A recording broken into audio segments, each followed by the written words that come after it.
Olá, Robson, meu amigo, bom dia. Eu tô fazendo esse vídeo aqui pra você porque nós tivemos um pequeno problema com a placa de vídeo. Como eu já havia mencionado pra você anteriormente, ela tinha aparentemente quebrado apenas um fã, uma pá do fã, né? Que é esse aqui que eu estou te mostrando. Não sei se você consegue ver,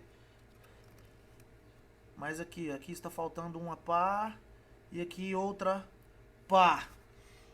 E aparentemente eu achava que era apenas uma, mas a outra pá tinha ficado presa. Então ela não estava fazendo barulho.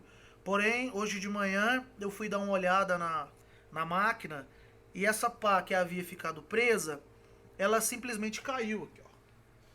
Então, nós estamos aqui para mostrar para você as duas pazinhas do fã, tá aqui, quebrada. E então ela começou a fazer um barulho. Eu vou ligar a máquina e você vai observar, tá vendo? A máquina está desligada. Olha o barulho.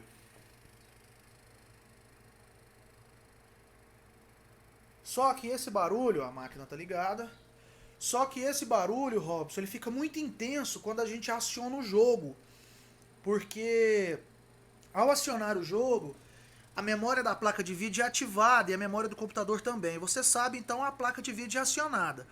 Só que fica muito rápido, os fãs giram muito rápido, então esse barulho chega a ficar muito intenso. Então eu tô te mostrando para que você possa trocar para mim essa placa de vídeo, ok? Valeu então, abraço.